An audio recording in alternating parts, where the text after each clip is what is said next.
Écoutez, on n'est pas loin du harcèlement policier. Si vous continuez à me retenir contre mon gré, vous allez devoir... Pas la peine de nous sortir la grande tirade de l'avocat. On est au courant de tout. On sait que vous êtes le gendre d'Aaron Stokes. Et alors?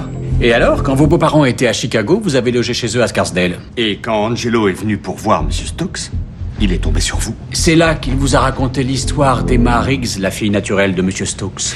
Attendez une petite seconde.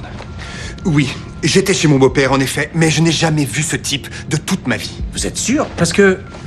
il se trouve qu'on a les images de la vidéosurveillance dans le couloir devant la porte de l'appartement d'Angelo, tournées environ 1 heure après son meurtre chez Emma. Oh, mais c'est qui ça? Hein? C'est vous, ça? Utilisant les clés d'Angelo pour rentrer chez lui. Comment vous les avez eues? Perso, je ne vois qu'une seule raison qui vous aurait poussé à pénétrer dans son appartement.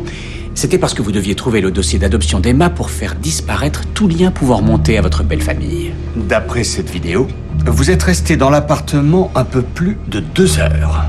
Pas de chance. Vous n'avez pas pensé à chercher dans le paquet cadeau destiné à Emma, n'est-ce pas? Oups, son dossier d'adoption. Jusqu'ici, votre plan se déroulait parfaitement. Vous avez drogué la bouteille de scotch d'Emma et ensuite vous l'avez remplacée par une autre bouteille vide. C'était très mal. Mais vous débarrasser de la bouteille contaminée chez vous, ça, c'était moins malin. Oui, on l'a trouvée dans votre poubelle. Elle est positive à l'hydrate de chloral. C'est ballot.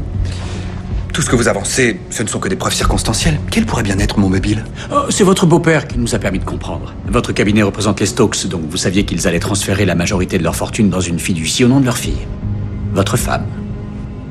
Et vous ne vouliez pas qu'une petite orpheline débarque de nulle part et en réclame la moitié? Donc, vous avez décidé de tuer le seul homme qui savait la vérité et de piéger l'héritière qui s'ignorait. Il n'y a qu'une seule petite chose dont on n'est pas sûr. Est-ce que vous allez plaider coupable et demander un accord, ou est-ce que vous allez tenter votre chance au procès? Les avocats ont des avocats?